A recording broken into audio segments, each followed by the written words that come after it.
Cześć, siemano. Dzisiaj porozmawiamy sobie o jednej z fajniejszych miejscówek na low mid level, czyli tak powiedzmy 200 plus, 250 plus.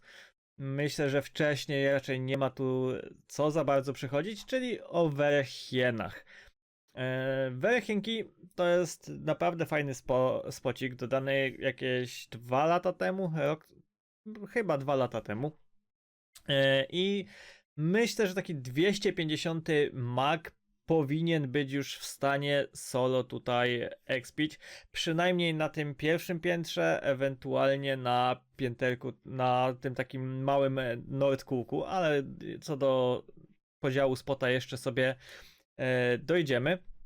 Natomiast taki przeze mnie polecany level tutaj to myślę tak pod 300 już to będziecie naprawdę spokojnie, bezpiecznie. 250-300, tak w tym przedziale myślę, że można tutaj sobie solo zaczynać expić, aczkolwiek biegając tutaj w duo, to my z Werką zaczynaliśmy około 100 poziomu i już dawaliśmy radę, no ale jednak duo a solo to troszkę coś innego, bo nawet na tym 300 plus poziomie, jeśli się tutaj strapujecie, to możecie zginąć, także w teorii RS jest bardzo prosty, natomiast na pewno trzeba będzie uważać. Zacznijmy sobie może od tego, jakie cyferki tutaj można wykręcić. Ja tutaj poszedłem moim takim droidkiem, którego kupiłem specjalnie na potrzeby tego typu filmików. Mam tam 370 poziom i niecały setny Magic Level na czysto. I cyfry, jakie mi się udało osiągnąć przez godzinę hunta tam, no to około 2kk expa na 100% na godzinę. Także myślę, że to naprawdę przyzwoity expik jak na taki level z jakimiś boostami, perjami i oczywiście zieloną staminą. Myślę, że nawet ponad 4kk spokojnie można tutaj bez większego problemu wykręcić. Zwłaszcza, że ja nie miałem jeszcze charmów tutaj odpalonych. Biegałem bez charmów, bez żadnych perejów. A i tak te 2kk na setce udało mi się wyciągnąć. Oprócz tego dużym atutem tej miejscówki jest to, że mamy tutaj bardzo dobry profit, no bo ja w godzinę zrobiłem prawie 400kk profitu, myślę, że tak średnio między 350 a 450k profitu na godzinę można tutaj będzie takim 300 plus droidkiem spokojnie wyciągnąć. I to są na pewno plusy tej miejscówki. Do tego też dużym plusem jest to, że mobki tutaj mają bardzo mało HP. Profit jest spoko, exp jest naprawdę przyzwoity i exp jest relatywnie łatwy, bo jest w miarę dużo miejsca do biegania z pulami. Natomiast trzeba po prostu uważać, żeby się nie strepować. Natomiast dużym minusem tej miejscówki będzie to, że po prostu jest to bardzo popularny resp, bywa tutaj dosyć tłoczno. No mi w ciągu godziny 2 osoby powiedzmy, że delikatnie przeszkodziły w huncie. No natomiast wiadomo, że też w godzinach szczytu może się zdarzyć, że co chwilę będzie ktoś nam przychodził i przeszkadzał. No i też na pewno niełatwo będzie się wbić na tego respa, żeby po prostu był wolny. Jak wspomniałem na początku, ja biegałem tutaj bez charmów, ponieważ na tej postaci po prostu nie mam jeszcze wbitej bestiarki na Werechieny. Natomiast po godzinie huntu miałem wbite ponad 600 zwykłych Werechien, chyba dokładnie 660 i jakieś 260 szamanów, czyli na zwykłe Werechieny po jakieś 1,5 do 2 godzin powinniśmy być w stanie taką bestiarkę tutaj wbić, natomiast na szamany musimy poświęcić jakieś 4 godzinki, żeby sobie je dobić do bestiariusza i móc odpalić na nie czarmy. Jeśli chodzi o same czarmy, które tutaj polecam, no to na pewno będzie Freeze, ponieważ Werechieny są wrażliwe na lód. Oprócz tego możemy jakiegoś Wunda, jeśli ktoś ma Divine Wrafa, no to super, jak najbardziej może w nie włożyć, albo ewentualnie na przykład w szamany może włożyć Dodge'a, który na pewno sprawi, że będziemy bezpieczniejsi i będzie nam jeszcze łatwiej tutaj huncić. Ponieważ też jakoś te czarmy ofensywne może nie są mega potrzebne, no bo ja tym moim harkiem tak naprawdę zabijałem na kilka awalanszów te potwory, ponieważ no nie mają dużo HP, mają 2000 z hakiem HP, więc umierają w miarę szybko. Jeśli siądzie jeszcze kryt z UEK, no to wtedy naprawdę giną na momencie.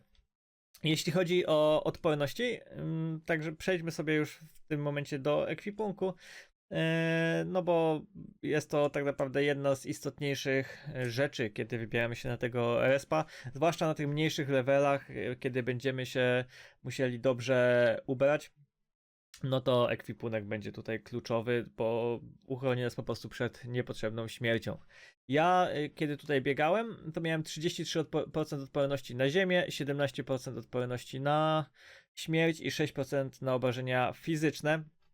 I wiązało się to z tym, że praktycznie nie dostawałem obrażeń od ziemi, bo dostawałem 10%, czyli spokojnie tutaj mógłbym sobie zesłapować jakieś przedmioty w EQ, żeby na przykład mieć więcej odporności na śmierć lub więcej odporności na obrażenia fizyczne przede wszystkim, ponieważ to obrażeń fizycznych dostawałem najwięcej, bo aż 55% około obrażeń, które tutaj otrzymywałem, to były obrażenia fizyczne i mniej więcej 35% to były obrażenia od śmierci.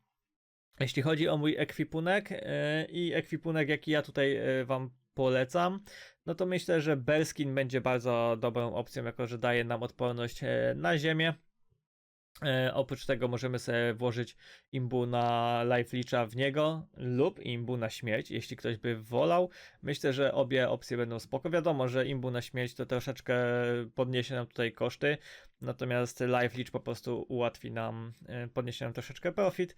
No oczywiście ktoś może również bez imbu, też myślę, że się da. Ja miałem akurat Bearskina, w którym już miałem life leecha, dlatego z niego skorzystałem.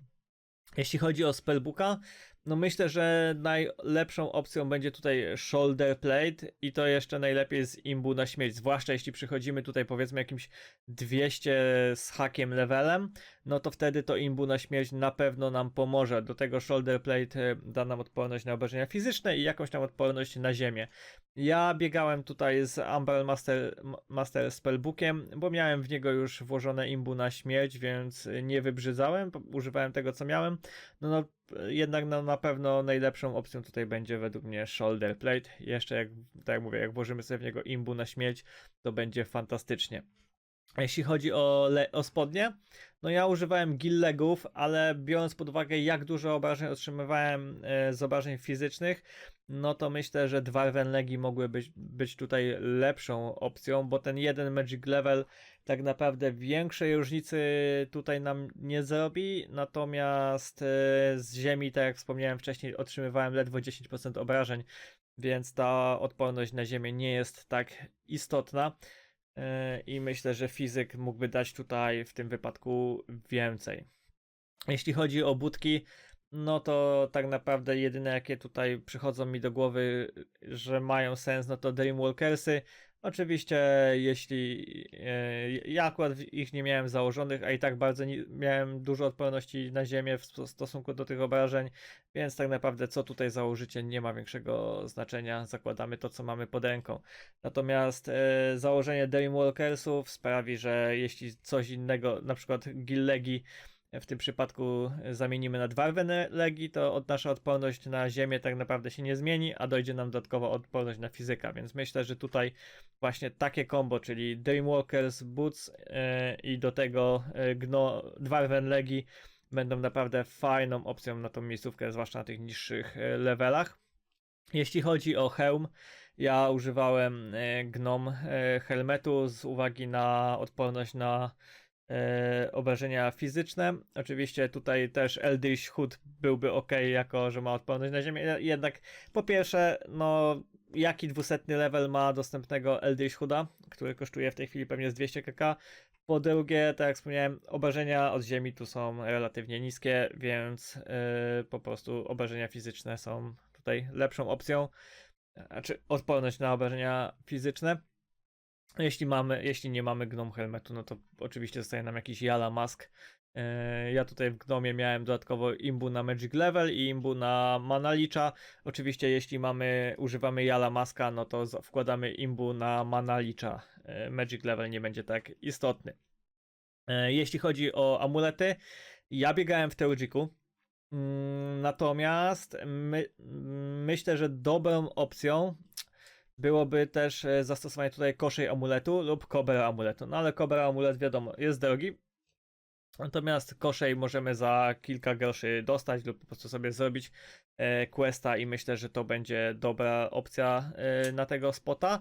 Jednak ja osobiście myślę, że dobrą opcją byłoby tutaj zamieszanie, no bo ja miałem Theurgic Amulet i Butterfly Ringa, natomiast myślę, że jeszcze więcej odporności zyskałbym, gdybym zamiast Theurgica założył Kosheja, natomiast zamiast Butterfly Ringa założył sobie Prismatic Ringa, żeby mieć więcej odporności na obrażenia fizyczne, no bo Theurgic daje tam te 3%, a Prismatic 10%, więc to jest spora różnica i myślę, że takie combo byłoby tutaj najlepsze, natomiast tak mówię, to raczej na te niższe po prostu poziomy, żeby nam się gdzieś jakaś niepotrzebna deska nie przytrafiła. Wraz ze wzrostem poziomu prawdopodobnie raczej będziemy bardziej się skupiać tutaj na magic levelu niż na tej odporności.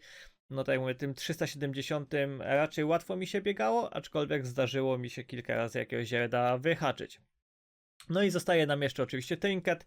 Jako Trinket, no to jedyna opcja jaką tu widzę to Moon Mirror, czyli znów odporność na obrażenia od śmierci. No jeśli chodzi o EQ, to jest tak naprawdę tyle. Myślę, że też można by tutaj spróbować jakiegoś Dream Shrouda, jako że da nam dodatkowe obrażenia, przepraszam, dodatkową odporność od obrażeń fizycznych. Myślę, że jakiś Dwarven Armor z jakimś imbu na śmierć też byłby fajny, bo też dałby nam odporność na raz, że na obrażenia fizyczne, dwa, że na śmierć wtedy z imbu. No ale tak jak mówię, Bearskin jest jak najbardziej w porządku. To tak naprawdę wszystko zależy od tego, czym dysponujecie, na co was stać. No bo odrobienie tam kilkuset k w 20 godzin imbu to nie problem, bo tak jak mówię, profitu tu jesteś w stanie około 400 k na godzinę nawet zarobić. Więc myślę, że spokojnie można tam przyinwestować. Jeśli chodzi o to, z czego bijemy, no to bijemy tutaj oczywiście z runek Avalanche, jako że hieny są wrażliwe na obrażenia od lodu. No i to będzie tak naprawdę główne źródło naszych obrażeń. Oprócz tego oczywiście gdzieś tam do dobijania ja używałem Grand Frigo Hura czy Terra Hura. No ale to raczej skupiałem się tutaj na obrażeniach z Avalanche'ów. No i do tego jak miałem jakiegoś naprawdę dużego pula, no to wtedy rzucałem UEK-a, żeby jak najszybciej to padło. Myślę, UEK-a też warto tutaj sobie trzymać w razie gdybyśmy się gdzieś tam starpowali lub mieli jakąś kryzysową sytuację, no to UE tutaj naprawdę ratuje życie, no bo tak naprawdę jeśli trafimy kryta z UEK-a, no to większość tych mobków prawdopodobnie nam padnie. Nie wspomniałem tutaj o Rodzie. Ja biegałem z Falconem, natomiast Cobra Rod oczywiście tutaj będzie standardowo najlepszą opcją. Jeśli nie mamy Cobry, no to biegamy z tym, co mamy, tak? No ja akurat nie miałem pod ręką Cobra Roda, wziąłem Falcona, było ok.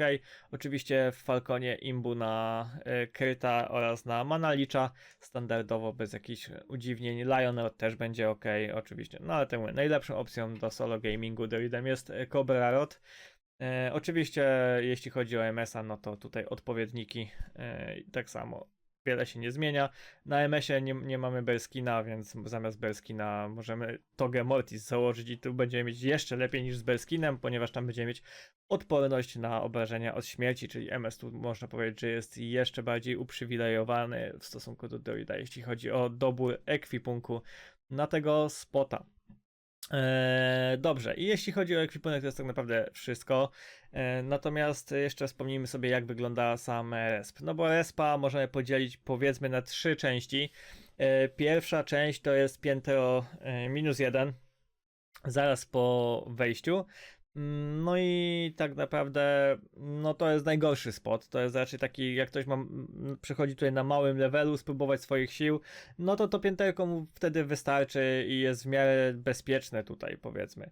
Natomiast jeśli przychodzimy tutaj tak na poważnie już pochuncić, no to zostaje nam piętro -2, które z reguły dzielone jest na dwie części, północną i południową. Północny spot to jest małe kółko. No i tutaj na powiedzmy tych 250 levelach będziemy mieć w miarę bezpiecznie. Jest tu jeden duży pól, na którym trzeba uważać, no bo naprawdę trap na tym polu skończy się śmiercią. Natomiast na trochę większym levelu może nam już tutaj resp nie domagać. Ja biegałem na tym kółku moim 220 paladynem i zdarzało mi się, że resp czasami tutaj już nie wyrabiał. Natomiast docelowy spawn, na który tutaj będziemy się chcieli dostać, to jest południowy. Jest to duże kółko, jest tu dużo takich dość sporych puli, gdzie po kilkanaście potworków nawet jesteśmy w stanie lurować i bić. I raczej na tym spawnie ja się tutaj skupiam, bo no, po prostu jest on najlepszy na tej miejscówce, tak? Na północnym na pewno te cyfry, o których wspomniałem wcześniej, na początku filmu, będą dużo niższe, no bo jest po prostu mniejszy, są mniejsze pule, więc myślę, że tak 25% z tego trzeba by odjąć. Natomiast na południowym spocie jest to naprawdę raczej bez większego problemu do osiągnięcia. Oczywiście mapkę respu, jak to mniej więcej wygląda, gdzieś tutaj na ekranie wam pokażę. I tak naprawdę jeśli chodzi o Werechienki, jest to wszystko, co mogę wam tutaj przekazać. Jest to naprawdę, tak jak mówię, bardzo fajny, jeden z najlepszych spotów na taki niski, średni przedział levelowy. Tak jak mówię, między 200 a 300, 400 nawet. To naprawdę fajny expu, można zrobić fajny profit. Jeśli ktoś na przykład nie czuje się jeszcze na siłach, mając nawet ten 300 plus level na Were Liony na przykład, no to a chce odetchnąć od jakichś glot banditów i tego typu potworów, no to na Werech jednak będzie miał całkiem spoko. Także na dzisiaj z mojej strony to jest wszystko. Oczywiście dajcie znać w komentarzach, jak wam się ten materiał podobał. Dajcie znać, ile wy tutaj wykręcacie expa czy profitu. Oczywiście, jeśli nie subskrybujecie jeszcze kanału, no to czas to nadrobić. Łapy w górę i do usłyszenia. Cześć, trzymajcie się.